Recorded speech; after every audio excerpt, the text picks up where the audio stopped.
Hello everyone, welcome to our channel computer study zone.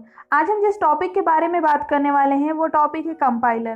Compiler एक software program होता है जो हाई लेवल लैंग्वेज को लो लेवल लैंग्वेज में ट्रांसफ़र करता है। बट ये high level language and low level language क्या है? हम जो इंग्लिश लैंग्वेज यूज़ करते हैं जिसमें डेवलपर या प्रोग्रामर जो होते हैं वो कोड लिखते हैं, इसे हम ह्यूमन लैंग्वेज या हाई लेवल लैंग्वेज कहते हैं। एंड कंपाइलर इसी लैंग्वेज को कन्वर्ट करता है लो लेवल लैंग्वेज। अब लो लेवल लैंग्वेज का मतलब होता है ऐसी लैंग्वेज जो कंप्यूटर इजीली समझ सके, और हम सभी को पता है कंप्यूटर को सिर्फ 0 एंड 1 जो कि बाइनरी लैंग्वेज होती है या मशीन लैंग्वेज होती है, सिर्फ वही लैंग्वेज समझ आती है। तो कंपाइलर क्या करता है, हमने जो हाई लेवल लैंग्वेज में प्रोग्राम लिखा उसे कन्वर्ट करता है बाइनरी लैंग्वेज में। आई थिंक अब आप समझ सकते हो कि हम जो कोड लिखते हैं वो कोड या प्रोग्राम कंप्यूटर बाइनरी फॉर्म में रीड करता है। तो ये जो लैंग्वेज कन्वर्ट हुई है ये वर्क कौन करता है? कंपाइलर करता है। कंप्यूटर लैंग्वेज को मशीन लैंग्वेज भी कहते हैं। एंड कुछ कंपाइलर की डेफिनेशन में compiler high level language to machine level language converter भी कहा जाता है कंपाइलर को। हाई लेवल लैंग्वेज में हम कोड अगर से लिखें तो उसके लिए डिफरेंट प्रोग्रामिंग लैंग्वेज का यूज़ किया जाता है, जैसे C++, जावा। इन प्रोग्रामिंग लैंग्वेज का यूज़ अक्सर ही किया जाता है। प्रोग्रामर्स जो होते हैं वो कोड लिखने के लिए इन्हीं लैंग्वेज का यूज़ करते हैं। अब कंपाइलर की अगर से हम बात करें तो इसके जो मेजर जो 2 पार्ट होते हैं उसमें फर्स्ट है analysis phase and synthesis phase. And इन्हीं फेजेस को हम फर्दर डिवाइड करें, जो इनके अंदर के जो पार्ट्स होते हैं वो होते हैं कंपाइलर के 6 फेजेस ऑफ कंपाइलर। चलिए देखते हैं।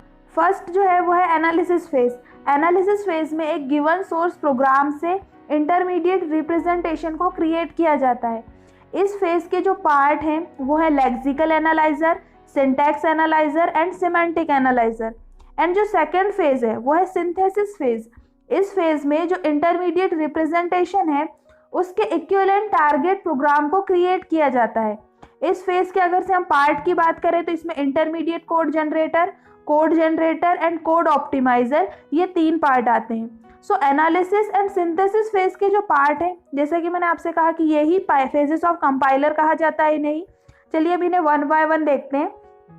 फर्स्ट जो हमने एनालिसिस फेज का फर्स्ट पार्ट देखा था, लेक्सिकल एनालिसिस, ये कंपाइलेशन प्रोसेस की फर्स्ट स्टेप होती है। ये फेज टेक्स्ट स्कैनर के जैसे वर्क करता है। जो सोर्स प्रोग्राम होता है वो इनपुट होता है। यहाँ सोर्स प्रोग्राम का एक कैरेक्टर एक ही टाइम में रीड होता है, कंपाइलर उन्हें लेक्सिम्स में कन्वर्ट कर देता है। कैरेक्टर बाय कैरेक्टर रीड करने से अगर प्रोग्राम में थोड़ी भी एरर होती है तो वो डिटेक्ट हो जाती है, एंड प्रोग्राम में जो एरर होती है वो हम करेक्ट कर सकते हैं। एंड जो लेक्सिम्स जनरेट होती हैं उन्हें ही हम यहाँ पर टोकन कहा जाता है। तो हम कह सकते हैं कि जो लेक्सिकल एनालाइजर है वो टोकन जनरेट करता है। सेकंड जो फेज है वो है सिंटैक्स फेज। इसे पार्सिंग कहा जाता है।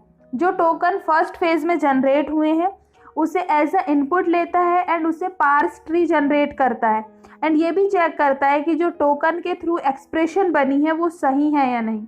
तो फर्स्ट फेज में टोकन जनरेट हुए, सेकंड फेज में पार्स ट्री जनरेट होता है। अब जो थर्ड फेज है सिमेंटिक एनालिसिस, इस फेज में पार्स ट्री जो जनरेट हुआ है प्रीवियस फेज में उसे चेक किया जाता है, जो लैंग्वेज के रूल है वो इस पार्स ट्री में फॉलो हो रहे हैं या नहीं।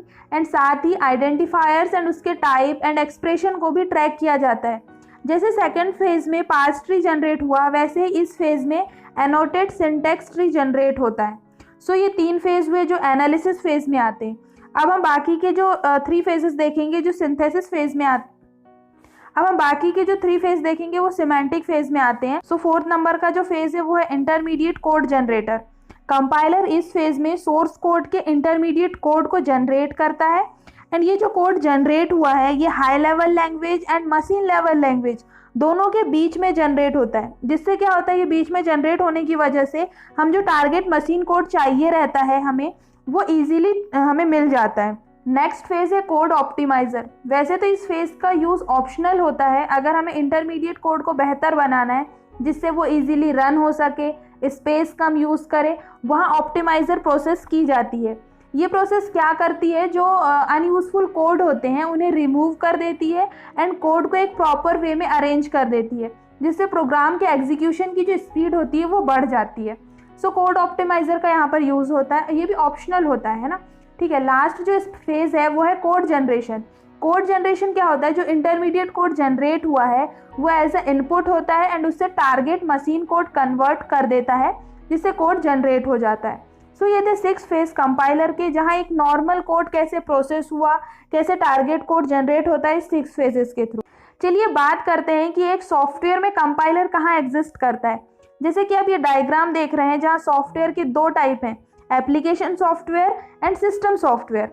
अब यहाँ पे एप्लीकेशन सॉफ्टवेयर को 3 कैटेगरी में डिवाइड कर दिया गया है, general purpose, special purpose and bespoke. जो सिस्टम सॉफ्टवेयर है उसे 4 कैटेगरी में डिवाइड किया गया है, library program, translator, utility program and operating system. तो ये जो सिस्टम सॉफ्टवेयर के पार्ट हुए, इसमें जो ट्रांसलेटर वर्ड है जो सेकंड नंबर पर है, ट्रांसलेटर को यहाँ पर 3 कैटेगरी में और डिवाइड कर दिया, जहाँ पर आता है असेंबलर, कंपाइलर एंड इंटरप्रेटर। ये तीनों ही ट्रांसलेटर होते हैं जो सॉफ्टवेयर प्रोग्राम में यूज होते हैं। सो यहाँ पर हमने देखा कि जो सॉफ्टवेयर है वो कंपाइलर में कहाँ प्रेजेंट है। इसे हम डायरेक्टली देखते हैं कि एक सॉफ्टवेयर है, सॉफ्टवेयर में सिस्टम सॉफ्टवेयर होता है जहाँ पर ट्रांसलेटर का यूज किया जाता है, जो प्रोग्राम को कंप्यूटर के लिए ट्रांसलेट करते हैं, वहाँ पर कंपाइलर का यूज होता है। एंड अदर ट्रांसलेटर भी हैं जैसे असेंबलर, इंटरप्रेटर एंड कंपाइलर। ये तीनों जो ट्रांसलेटर हैं, इन तीनों में क्या डिफरेंस है ये हम नेक्स्ट लेक्चर में डिस्कस करने वाले हैं, जहाँ पर हम जानेंगे कि तीनों में क्या माइनर एंड क्या मेजर डिफरेंस है। अब बात करें अगर से हम कंपाइलर की, तो इसमें 2 टर्म्स आती हैं जो जनरली पूछी जाती हैं। फर्स्ट होता है डी कंपाइलर। ये एक ऐसा कंपाइलर होता है जो मशीन लैंग्वेज को हाई लेवल लैंग्वेज में कन्वर्ट करता है, या हम कह सकते हैं कि डी कंपाइलर जो होता है वो कंपाइलर के जस्ट अपोजिट होता है। मतलब हम कंपाइलर में क्या करते थे कि जो हाई लेवल लैंग्वेज होती थी उससे मशीन लैंग्वेज बनाते थे या मशीन लैंग्वेज जनरेट करता था कंपाइलर। लेकिन डी कंपाइलर की प्रोसेस क्या होती है कि एक मशीन कोड है उससे वो हाई लेवल लैंग्वेज में कन्वर्ट करता है। सो ये क्वेश्चन अक्सर पूछा जाता है। एंड जो सेकंड टर्म आती है कंपाइलर से रिलेटेड ही, कि क्रॉस कंपाइलर क्या होता है। देखिए, कंपाइलर जो ऑब्जेक्ट कोड प्रोड्यूस करता है जो सिर्फ सिस्टम में ही रन होने के लिए बना है, उसे हम क्रॉस कंपाइलर कहते हैं। सो ये दोनों टर्म इंपॉर्टेंट भी है और कंपाइलर से रिलेटेड है, सो हमें पता होनी चाहिए।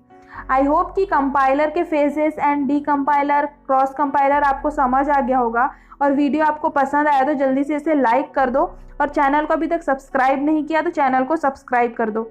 यहाँ पर डेली बेसिस पर एक वीडियो अपलोड होता है, अगर से आप सब्सक्राइब कर दोगे तो आपको नोटिफिकेशन मिल जाएगा।